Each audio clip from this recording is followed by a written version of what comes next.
Welcome to Screw the Stock Market. On this show, we discuss a variety of alternative asset classes, tools to help you unleash your money, a success mindset, and inspiration to see what's possible when we do things differently. Hi everyone, welcome to Screw the Stock Market. We have another interview today with a very interesting guest, William A. Adams. And he is a tech guru. He's done all sorts of stuff in Silicon Valley, started up businesses, a pioneer. He's one of the first black entrepreneurs. He said he's in the, what is it? The Museum of Silicon Valley. So not the first black entrepreneur. But he's one of the first. He's one of the first Silicon Valley black entrepreneurs. Yes.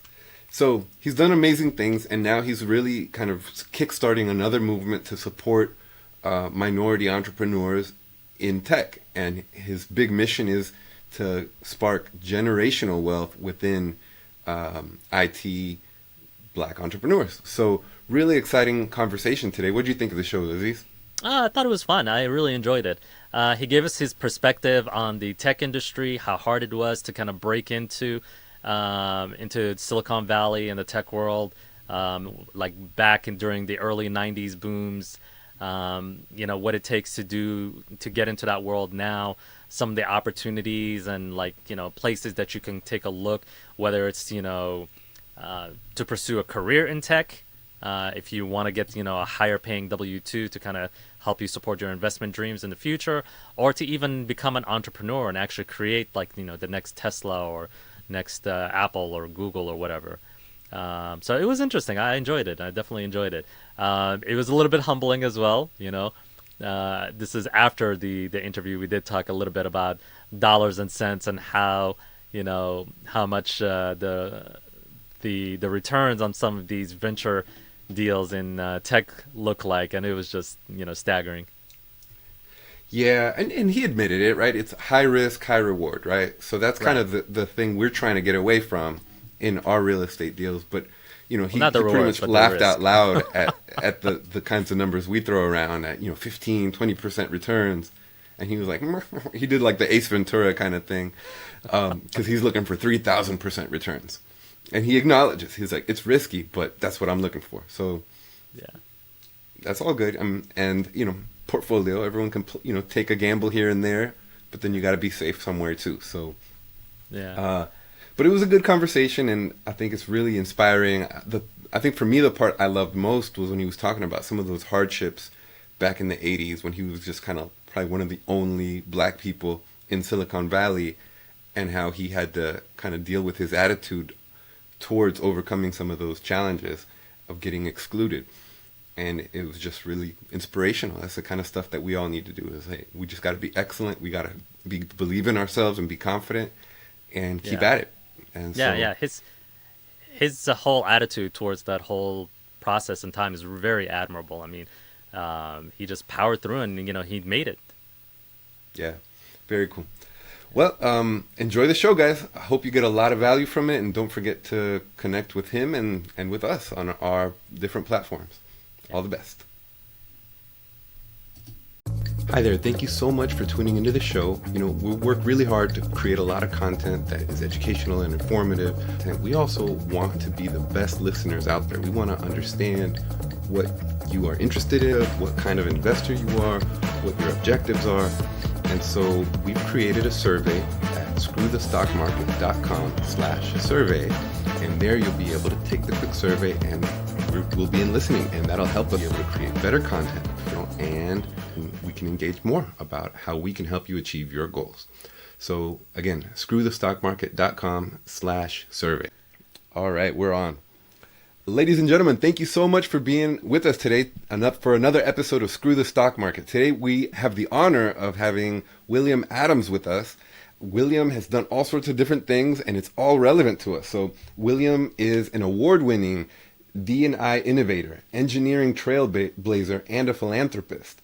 From an early accomplishment of rolling out a critical XML code to many of Microsoft's core products globally, he was later named the first technical advisor to the CTO of Microsoft. So it goes on.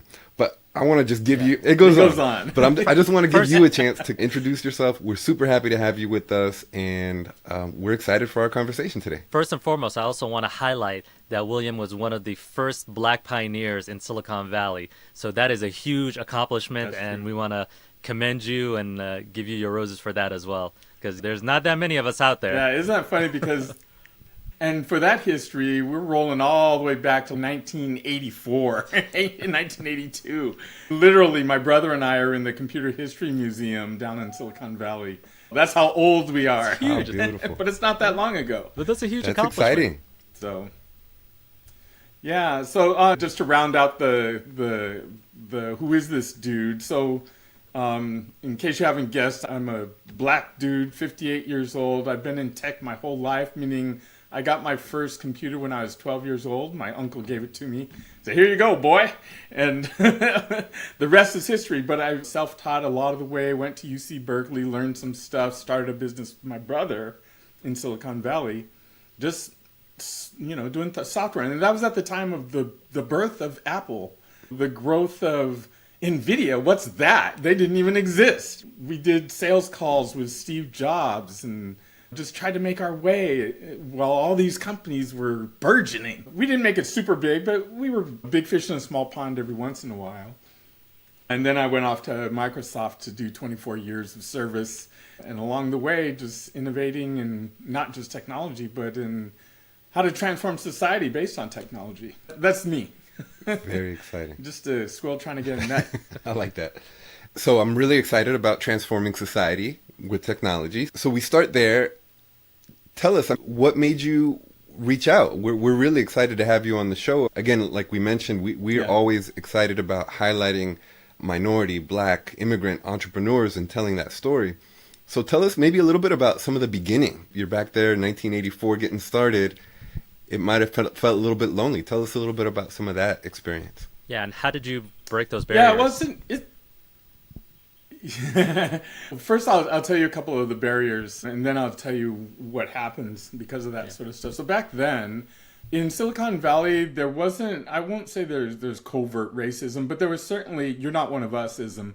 And it was in things as simple as my brother and I needed to open a bank account. Just put our money. We weren't trying to get a loan or anything like that. We have this money, we have this customer, they gave us money, we need a bank account. And the bank we went to literally would not let us open an account. And they gave us some sort of, your small business, most small businesses fail, blah, blah, blah, yada, we're not going to let you open an account. What? It's just a bank account. How could you not? Anyway, so we went somewhere else, complained to the Better Business Bureau, moved on. That's just indicative of the kinds of stories. At that time, Silicon Valley had Sand Hill Road, which is where you go to get all your VC money at that time, and is over by Stanford. And my brother went to this one meeting, met with some people, and they said, to be frank, we don't lend money to people like you. You mean people who are 6 foot tall? But it was quite literally, you're not one of us, you're not getting in the game. Okay, that's that. The way you get over that is hypercompensation, right? I was the most brilliant, arrogant, brilliant software scientist guy of that time. Brilliant enough that we landed in the Computer History Museum. We had patents, blah, blah, blah. And some of the stuff that we were inventing is we barely are doing that stuff today, 30 years later. We just had to be brilliant. We had to be excellent. We had to go after the sales. We did not rely on the government's going to help us out. We're going to get the set-asides or anything like that. We just had to show up with value. And people who didn't care about the color but wanted the value would go, here you go, here's my money, right? That's how we overcame. And at that time, I didn't really see any of it as, oh, the white man's keeping me down or anything like that. It was like, for some reason, I have to be on the top of my game. And it comes from mom telling us as we're growing up, you're going to have to work twice as hard to get half as much, right? It's just the reality of it, son. Good luck. It's like, all right, I'm just going to be my brilliant self, right? And the chips will fall where they fall. Now, I didn't notice these things like the bank account and you're not getting the money and blah, blah, blah. I was focused on the tech. Mm-hmm. My brother had to deal with all that other nonsense, but I was focused on the tech. And as far as I was concerned, is like, I'm just going to crank out the best of my abilities, all this technology that other people just can't do. And that's how we got over it. Just to ask you a quick question, do you think that a lot of that, was it purely racism, or was it also a combination of that and some sort of classism, that you just were not part of those upper echelon circles? Yeah, I tend to not call it racism because I've traveled around the world and this is a common human thing that happens. And it's more rooted in socioeconomic status than anything else. It just so happens that in this country, that also equates to black and brown people, right? We tend to say it's racism. You don't even have to call it racism. If you go to Kenya, you're going to find the same thing happening. And it's the rich people versus the tribals, right? The people in the slums are thought of as dirt, and the rich people don't deal with them. So it's universal human behavior. In this country, we just have a history of it being race-related. So that's why we always bend towards racism. But it's just, you're not one of us. Ism. Right? However you want to slice the you and us. The same thing happens with women compared to men. Right? Regardless of your race, if there is such a thing. Yeah, it's us versus themism is the real thing. I really like that view because, first of all, it generalizes it to more of a global perspective, right? Where, like you said, in the United States, we have this kind of perspective, but this could be generalized and to see, I've seen similar behavior in my home country of Honduras, where I'm originally from, and it's a very heterogeneous population. Everyone genetically is pretty much the same. But there's still a division, there still is right? a division, probably like what you were describing. Yeah. Where did that come from? You don't have black people up in here, but we're all Hondurans, right? Oh, no, you're still putting me down. I'll also put the... Yeah, because I'm rich and you're not. Disclaimer, they don't consider you Honduran. They think you're an Arab.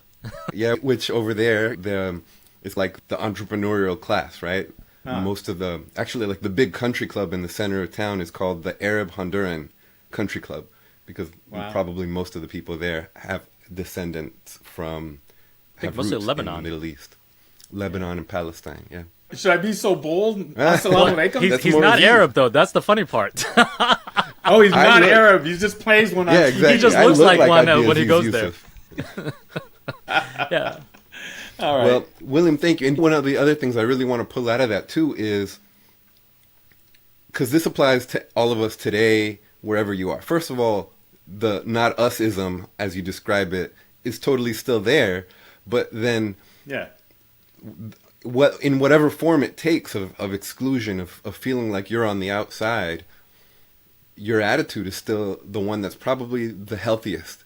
That's their problem. I'm going to do the best that I can. I'm going to be the most outstanding that I can be and excel. And soon enough, people will see the value, and that's it. That's all you can do. Yeah, and even if others don't see your value, you can at least build a self-sustaining lifestyle that supports you. It's like, all right, y'all aren't going to let me do the classic sort of things, including owning a house in a certain area code or zip code because I'm black. Redlining is this practice is called. I'm going to go buy land, build a farm, and build my own city. Right? I'm not gonna sit and let you dictate my life. Right? I'm going to be proactive. I'm not going to victimize myself and say, oh, they didn't let me. What can you do for yourself? Because there's always going to be some they that's not going to let you do something. So you might as well, what can we do for ourselves? I love it. So that's my general attitude. Is let's help ourselves. And I think that resonates a lot with what our show is all about, right? We have this kind of, I'll say me, more than Aziz. I'm a little bit more the stock market hater. That I just have this distrust. I don't know. I just visualize that guy on Wolf of Wall Street. Those guys are playing with my money and they don't really care about me. And there's just this distrust there. And what we say at the beginning of all of our shows is it's a show where we can take control of our finances and take control of our futures and take control of our lives. Because that's what we want as our goal, is to take control of that. And yeah, if you want me to say a word on the stock market, my view is in general, I spent the last few years, I just retired from Microsoft last year. Congrats. It's almost been a year next month. 24 years of service is long enough. Thank you very much. I cashed out. And let's just say the last 5 years, I really paid attention to the monetary aspects of it. Up until that point, so for 20 years of the time, I was just like, I'm earning a lot of money. Yeah, there's a 401k, money's going in there. I just didn't think about it, really. And then the last 5 years, I was, okay, I need to plan my exit. Let me maximize the dollars here, right? I'm over 55 or getting over 55. There's certain things you can do because of that. So let me maximize the free money, and I did. But at the same time, I also discovered, how does money work, right? What is the monetary system? What is the Fed? What are they doing? So you can see things like, wait, raising interest rates, that's in their interest. They don't care about the economy. They care about collecting more dollars for themselves, right? Because interest rates is how they make money. So, and the stock market, yeah, of course it's rigged. It's a pyramid scheme, and they try to get us retail investors. We're the suckers at the bottom of the pyramid, and we fuel the prices going up. So they try to hype us when they need us to be hyped, and they try to make us sell when, oh my God, panic, a recession's coming, you better sell now, because they're short selling. It's okay, I know the game. And I decide to play the game, and I play it with a medium level of sophistication. I'm not day trading, but I have a strategy where the stock market is a tool. It's a tool to make money. Now, it's not the only tool, because you can only make so much as a retail investor in that game. It's not your game. But I view it as a tool, and that's how I use it. I think that's smart. I think that's probably similar to Aziz's perspective on it, right? Yeah, exactly. I definitely believe that you can make more money from alternative assets, but I still do think that the stock market is also another tool that you can make some funds as well. So I play both sides. I cover all my bases. Yep. But and I think it's... No, I was just going to say, in terms of the long term, getting to financial freedom faster, I do believe that private equity and alternative assets are the way to go. But I still do the slow and steady side of things as well, just as a hedge. Yeah, and that is my stock. Yep. That's my stock portfolio as well. Yeah. One of the things that I recognize, since I'm a tech guy, my investment strategies and things I do are around technology because that's what I know, right? Like, I personally am not going to invest in pork futures because I don't know anything about pork. But if you want to talk about what's going to be the top energy and transportation company in the world in 10 years, I can talk all day long about Tesla or SpaceX or Apple or what's happening with Microsoft and when that's going to peter out, because that's the stuff I know, and that's what I lean towards. So I tend to, for the stuff that's not that, I just do index funds because they've shown they will do better than I do. But for those 3 or 4 that I know, it's like I double down on those because I know what's going to happen with Tesla. It's written. Now, this is not financial advice, but which of the upcoming tech companies do you think that people should be keeping their eye on? None of them, because it's too soon. So now, do you mean of the existing incumbents like Microsoft, any across Amazon, the board? blah, blah? What company should people either up and coming no one has heard of yet, or even the existing ones? All right. So the way it lays out for me is all the large caps are already known. So it's Apple, Microsoft. You can throw Google in there if you want. Amazon, Facebook, even NVIDIA. Any of those big guys, because it's around the growth of AI, data center services, blah, blah, blah. These are the current modern day mainframe companies, if you will. All right. But Apple's at a couple $1 trillion. They're not going to grow by 100%. Right? They can grow 10%. They can grow 1%, and people will be like, woohoo! So that's not where you're going to make tons of money. Tesla is more volatile still, right? And they've got a huge growth potential. They're not quite at $1 trillion. They're at $800 billion, I think. I have no doubt that they will be a $3 trillion company in 5 years because they have so many fingers and so many things. If you would invest in Tesla a year ago, you would have doubled your money because they were down in the doldrums at 100. Now they're up to 250s, pushing on 300. So it's like Tesla's a sure bet. They're going to kill the automotive industry. They're into energy, blah, blah, blah. Apple's still interesting, and they'll still get bumps because they're coming out with their VR Pro Vision, blah, blah, blah. So they're going to get a bump because of that, even though initially people are going to say, oh, it's too expensive, $3,500. Like, Just wait a year. You'll get your consumer version, and they'll be a $3 trillion company. So they're going to still grow. They're not disappearing anytime soon. As far as AI is concerned, you've got Microsoft, Amazon are the big dogs as far as the services side of it. So it's okay, those are sure bets, but at $1 or $2 trillion a piece, that's 10 to 15% growth that you're going to get out of them. You're not going to double. They're just too big, right? NVIDIA is the Levi Strauss of this gold rush, right? Because they're supplying chips. They're not doing the services, even though they're doing a lot of algorithms and stuff like that, but they're selling chips. And they don't even make the chips. They're just designing the chips. So they're the Levi Strauss selling jeans to everybody. It's all right, they're going to make their money. And then there's a whole slew of companies that are designing chips, new services. A lot of companies are leveraging ChatGPT, which is Microsoft, essentially, OpenAI. Okay, you might as well just invest in Microsoft. Forget those companies, because they're all building on Microsoft. Or Facebook when they come out with their stuff.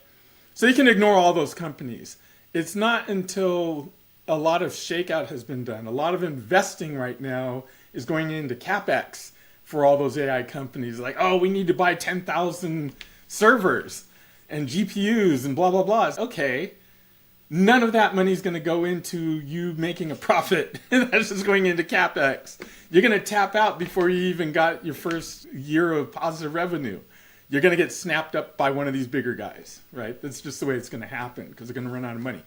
So none of the current crop is worth investing in unless you're a private equity or something like that, because you don't know who's going to win what game. We don't even know what the game is yet.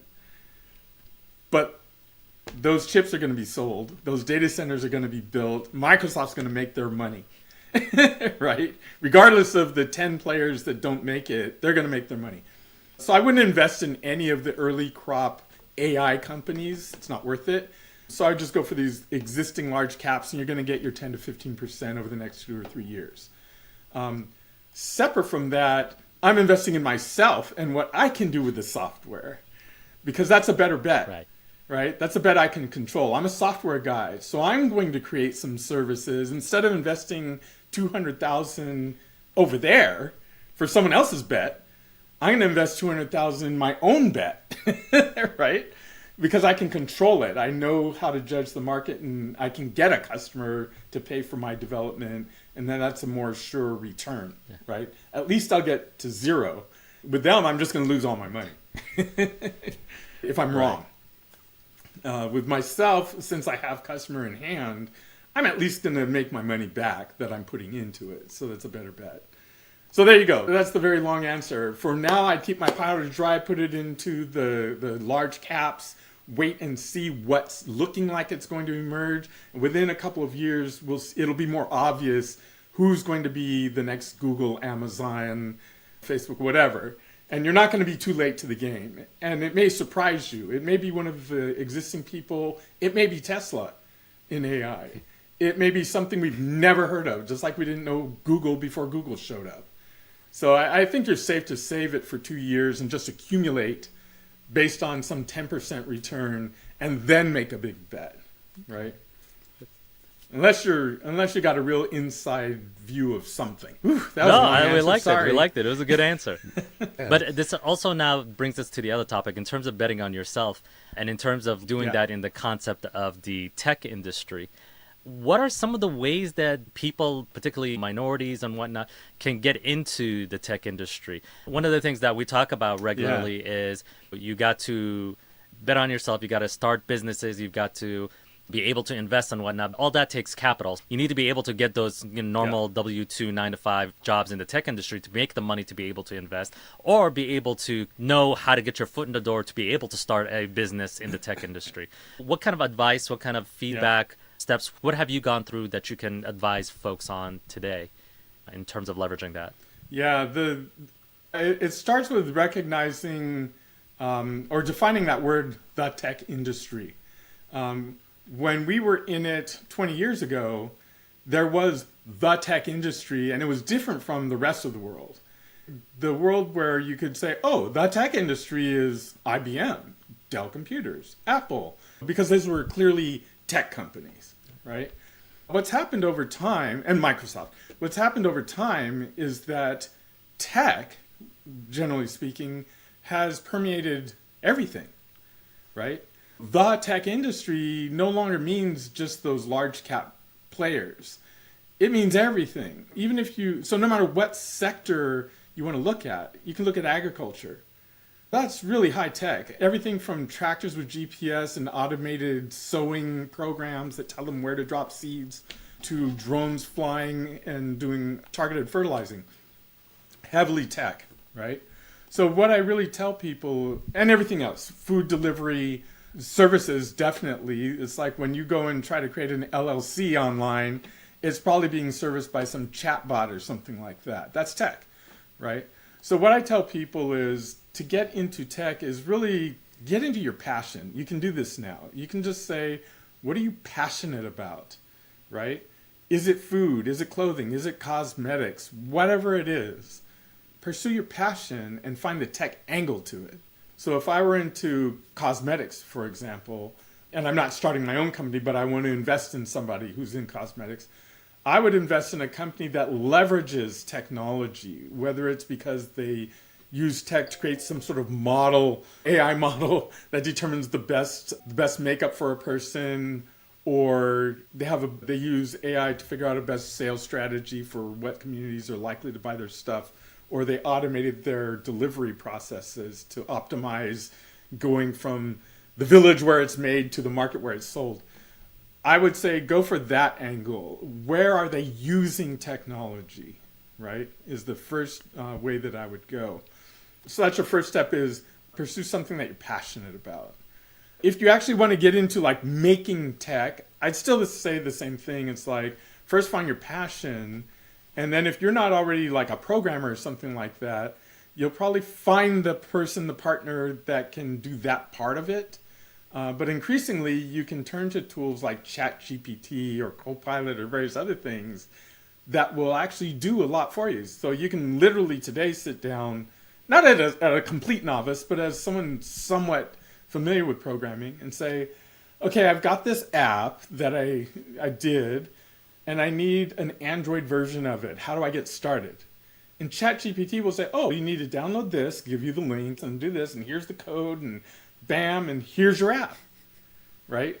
Within an hour of just chatting back and forth with this little assistant, right? That's going to become more and more. So the advice there is learn the modern tools. Don't learn the old tools. Don't go to a coding academy. You could go to a coding academy. Don't go get a 4-year degree in CS before you get started. You're better served by learning ChatGPT, paying your $20 a month for ChatGPT subscription, and start there, because those tools keep advancing faster and faster. So you can have a tech capability for nothing, right? $20 a month. Whereas before you had to hire someone at $5,000 a month to get basic things like give me an Android app. You don't need that. It's interesting that you say that, to just forego the 4-year computer science degree and whatnot.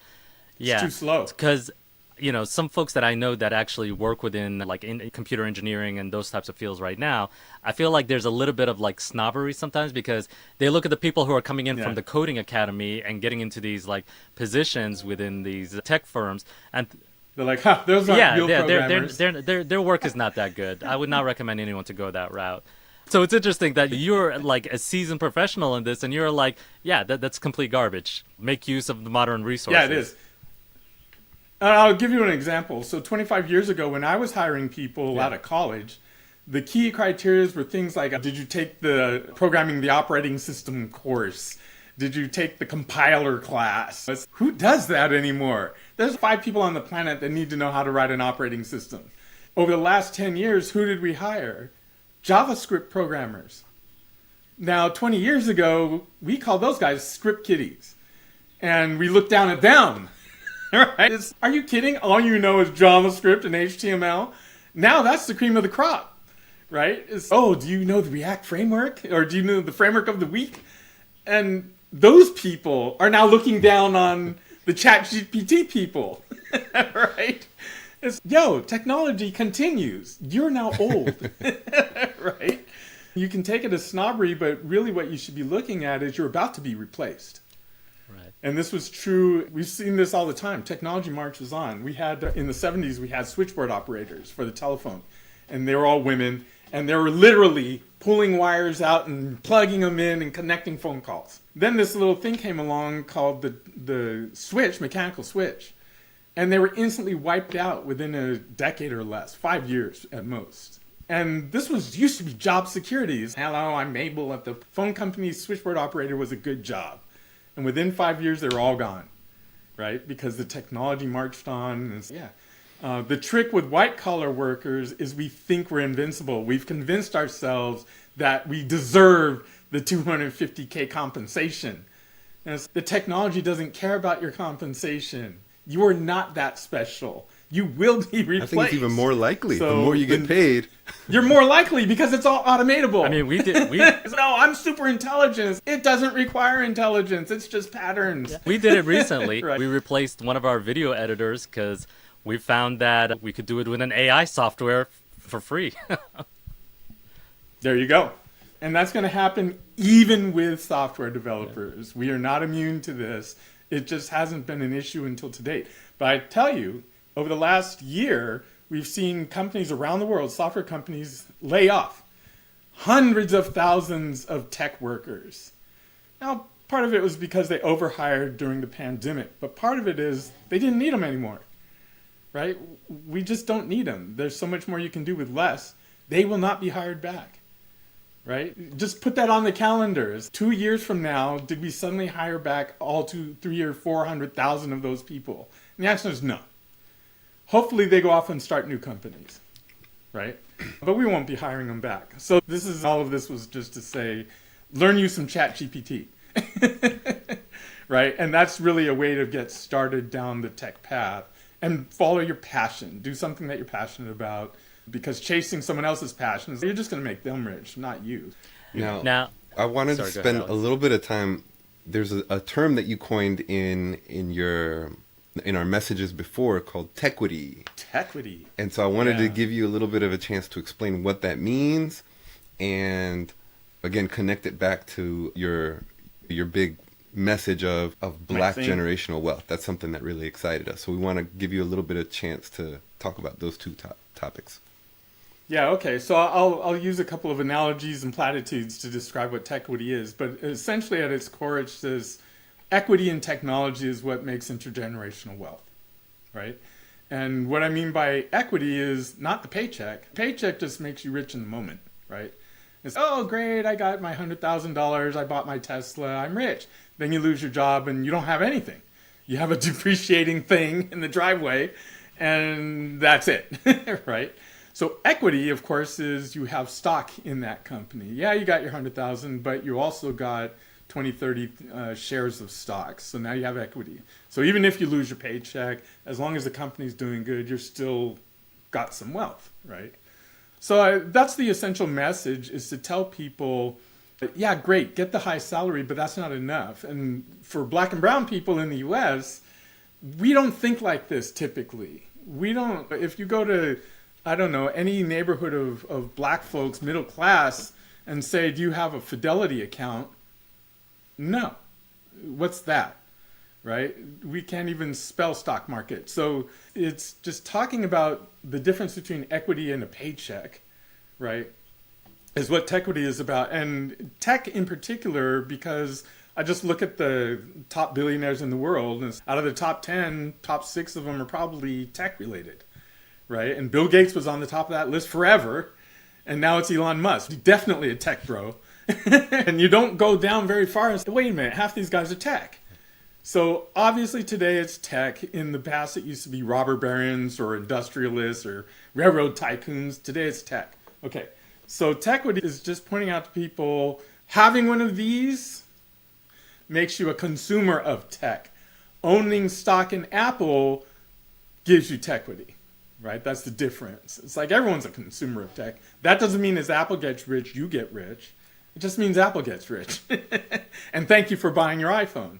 But if you have shares of Apple, then you're going to get rich as they get rich. right? So my mission is to essentially say that message, what I just did, right? Is what is Tequity? Well, it's the difference between being able to pass stock down to your children or not, right? And them having something after you're gone.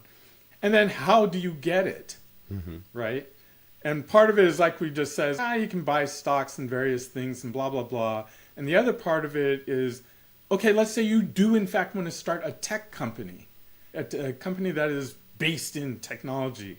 Let me demonstrate it by doing it myself. It's one thing to say, look what I did at Microsoft. Yeah, that was the world's biggest software company. That was easy. How do I do it from where I sit? So let me show you. Let me write some code. I put out code. I have a GitHub. I'm writing code every day. I'm blogging about it. I'm putting out product. I'm getting customers. This is how you do it, right? Very interesting. So that's what Tequity is. And another way I describe it is I'm creating the Motown of tech.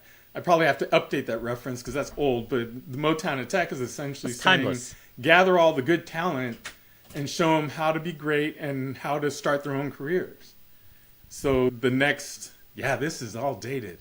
The next Michael Jackson, Stevie Wonder, Aretha Franklin, whatever, those are the names that we know, but they're all dead. Oh, not Stevie Wonder. So the next Stevie Wonder.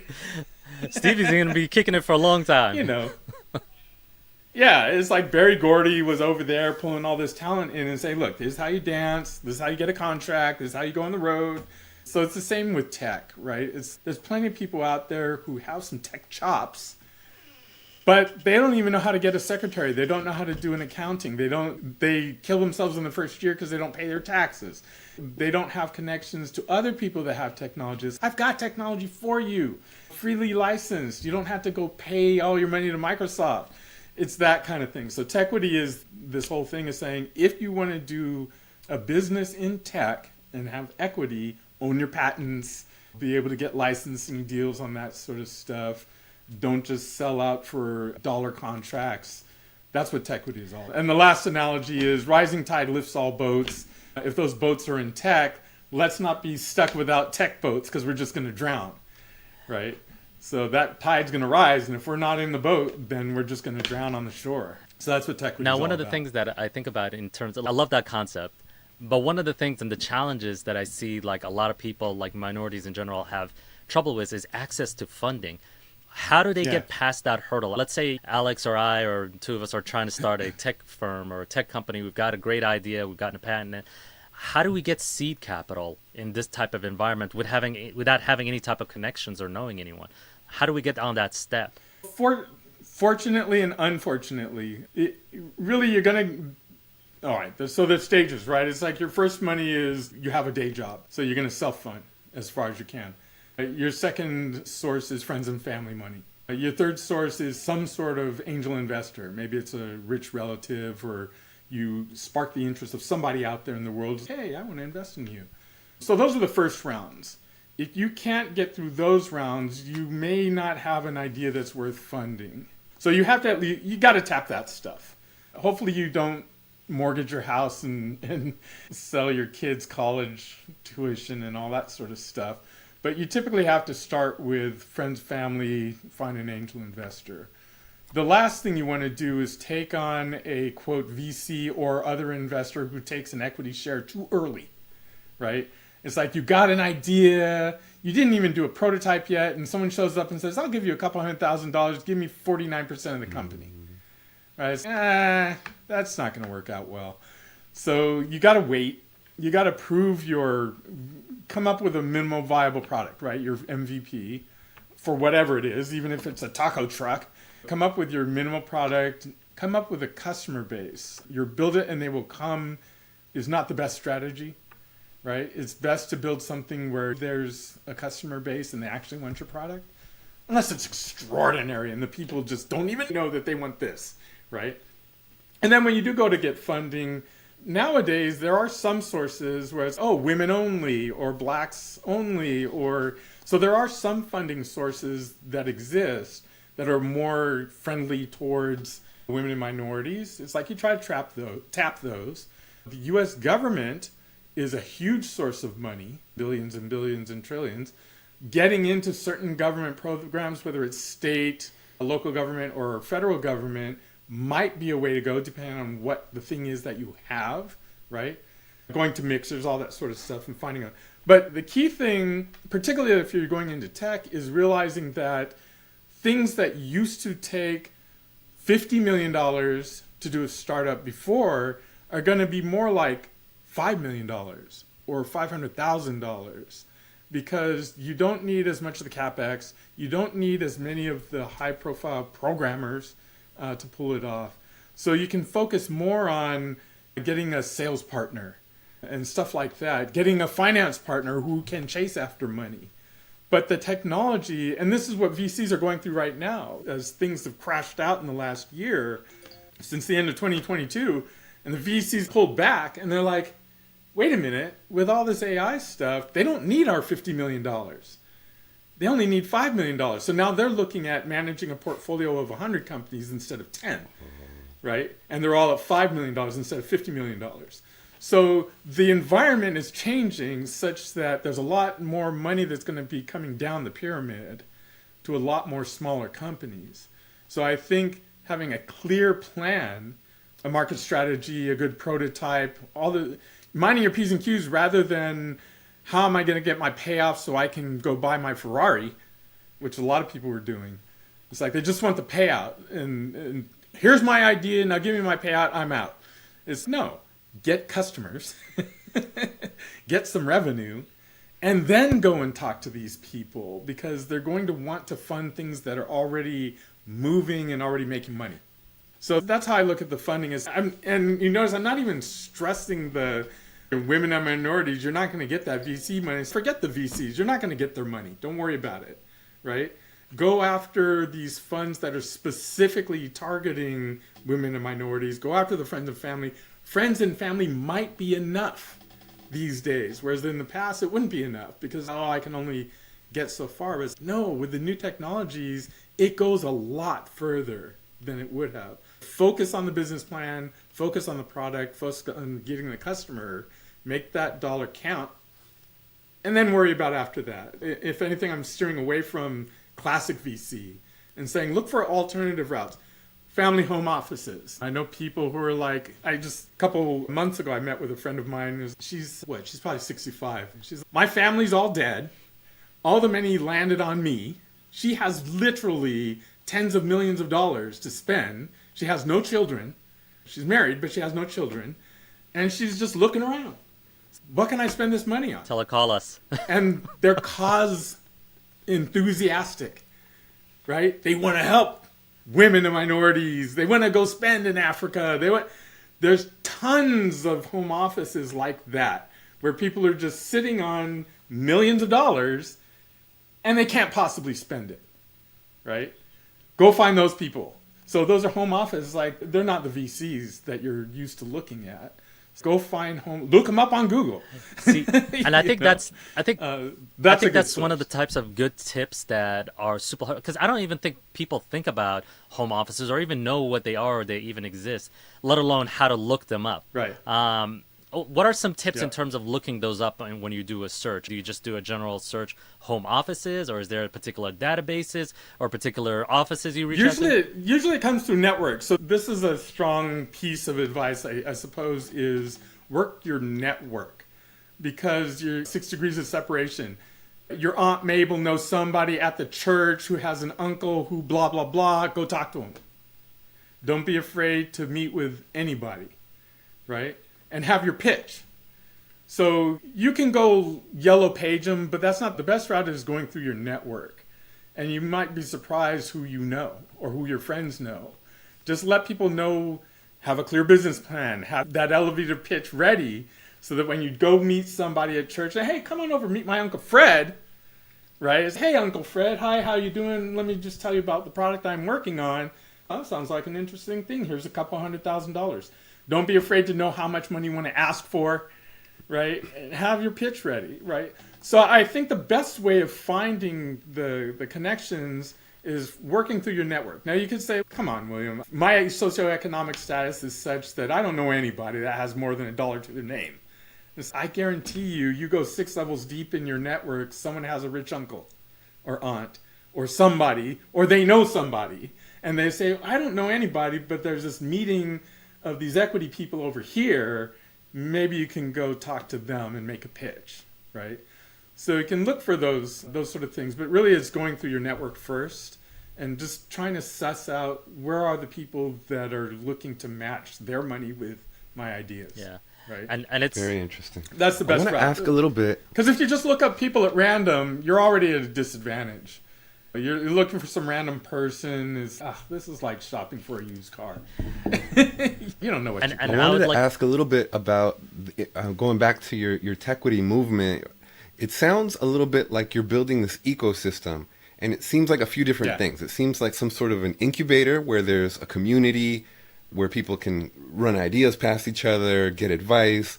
It seems like there is very practical things, like you mentioned, accounting. So is it an incubator or is it? Yeah, the way I think and why I use the Motown thing is to say it's a studio. It's an investment studio. And actually our product is called Wave Studio. So it's the studio model is different from an incubator because the incubators like Y Combinator and those sorts of things, I don't know if you know what Y Combinator is. It's an incubator in the tech space. They're not really invested in the person, they're invested in the venture. So they fund 100 ventures, one of them pops, and that's great. Then they have a next round, and they fund 100 ventures, and one of them pops. I'm interested in developing the talent because I know, particularly for women and minorities, that you need more at-bats. You need more chances at the plate. Because when you go and you pitch your first thing, you try it out, and it doesn't work, typically you're done. You got to just go back to your McDonald's job, and you will never try again. Right? With a studio, you say, no, that one didn't work. We're going to hook you up with what's your next idea? Now let's hook you up with 5 more people and let's see if we can take a run at it again. So that's the difference between a studio and a venture capitalist or something like that. I'm investing in the people. I love that. Right? Yeah. The idea may or may not work out. So go for the next one. In the meantime, you're grooming them. Right? Your first album didn't work out. Only 10 people listened. So let's try another one. I see it in you. So I'm going to keep investing in you. And you're going to keep investing in yourself. So that's what it is. It's a venture studio. That's very exciting. So you bring, and of course you have assets, right? I've got software, and this software is good and valuable, and you're not going to get it out there.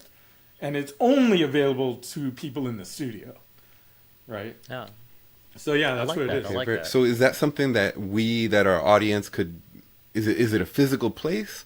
Is it a remote thing? Not yet. So this has just started all within the last year. Right now, there's my website, william-a-adams.com, and people can go to the website. And really, what they're going to see now is a lot of media and blogs and my GitHub. That's all the stuff. But what we're doing is slowly gathering is where's the talent? Let's advertise, which is what we're doing right now. It's like, who's William Adams? Some dude that worked at Microsoft for 1 billion years. He's old as he hills and twice as dusty, but he's got some good ideas. So there's advertising, there's product, there's some customers, there's money. So you got to build enough that people can go, oh, yeah, that's the place you want to go if you're serious about doing a startup as a minority in tech. So there you go. I love it. So you already sent us to your website. Do you have any other kind of big, powerful call to action or valuable lesson you want to share with our audience before we end our interview today? Go to the website and learn you some ChatGPT. I love it. I will admit, I don't know when ChatGPT came out, like October, November, whatever. Within the last year, right? And I went on it the first time, I was like, this is dumb. I can just Google everything. Yeah. And then Aziz got me back on track. Yeah. I love it. This is not your daddy's Google. I love it. It is amazing. Well, all I had to do, really, for me, the difference was I went to a website and I Googled, I said, what should I ask ChatGPT? And it gave me a few ideas. And then once I got a few of those, then I was like, oh, then I can ask it this, I can ask it that. Oh my gosh, It is so powerful. It's going to get wild. Right now, you're seeing just baby steps. I don't care how imaginative you are. You will be blown away within a year as to what you can do. And I tell this to my brother, who we've been in tech together for 30 years. And I tell him some of the stuff that you're going to be able to do, and he just can't believe it. The way I explained it to him was, we are currently living in the sci-fi future. It's today, right? It's today. It's not tomorrow. It's today. So now I did have a question about the ChatGPT. So I recently read an article that said that since it got started, it started getting dumber from the user interactions. It went from a 98% accuracy to a 2% accuracy. Yeah. I guess people somehow made it dumber, or the joke that a friend of mine and I like to always crack is that it's quiet quitting because it's just over us already. So is that something? Well, okay, so let's debunk the myth. So if you read that study further, it says that the inputs have made it focus more in certain areas, which has caused a decrease in certain other areas. Yes. So it's just take yourself, right? When you were a baby and you were fed a whole bunch of information, your brain starts to develop and you learn and you lock in on certain things like how to say words, how to eat without putting food all over your face. And maybe you set walking back a little bit as you were learning to talk because your brain can only do so much. So you might have started, like my son did this. He started quasi-walking within months. And then as he learned to talk, he regressed on the walking because his brain focused on those pathways. Same thing's happening here. All you're doing is you keep feeding it more data. It's going to go, okay, that changes the model because it's plastic. It's not static. So it changes the model. So it's, I got better at predicting x-rays looking for cancer, but I forgot how to solve simple math, right? Just don't worry. Just keep feeding it data. It's going to keep evolving. It's going to catch back up. It plays as a sensational thing to say, it's 98% dumber than it used to be. Say, yeah, whatever. It'll catch up. Don't you fret none. So don't believe the hype. The technology, and I'm not saying this is like magic. No, it can do no wrong. It's like, it's a child and it's learning. And that child, and what you're observing is the same as what you would observe with a baby. It's, you're dumb. How come you can't do such and such? Did you see I just solved Einstein's equations? Yeah, but you can't even feed your mouth. So I'll get there. Don't worry. Fair enough. That's what it is. Now, one last question. I've been playing with both Google Bard and ChatGPT. I know you're a Microsoft guy, so you might be swayed. Nope, I'm not. Love them both. Now, is there any particular pros and cons to each? One is better in something and the other is better in another? I'll say it like this. Don't worry about those tools. I'll tell you what's going to happen. Both of those companies make money off of sending people to a centralized, all-knowing, all-being language learning model, ChatGPT. And then here comes Facebook with their Llama thing, who's yet another one. Okay, all of those companies make money off of you going back to a central server, paying for tokens. I pay $20 a month for ChatGPT. That's how they make money. So they want to keep forcing a centralized model, a thing that knows everything. The natural order of things, since we're all walking around with supercomputers in our pockets, is that this thing is going to start doing inference. And it has 32 gigabytes of RAM and a processor that keeps doubling in speed every few years. Forget the centralized processor. This is where it's going to land. Okay? So I would not worry about Bard or OpenAI or Llama or any of the existing models that exist today. They're all going to be superseded by something that runs on this.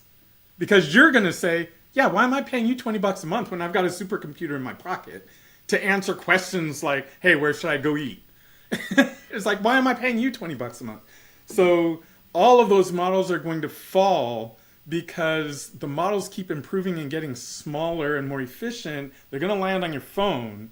So inference is going to be done on your phone. Training might still be done in the cloud, but inference is going to happen on your local device. And then it's going to be a different game. So in 2 years, let's come back and say, is it Android? Is it Apple? Is it the Vision goggles?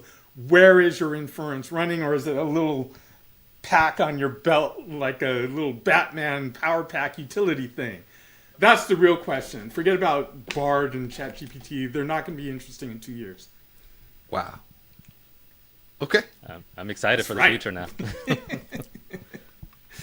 Yeah, it evolves. Things evolve. And don't be fooled by the business models, right? The business models want things to be a certain way, but the technology doesn't care. The technology will keep advancing.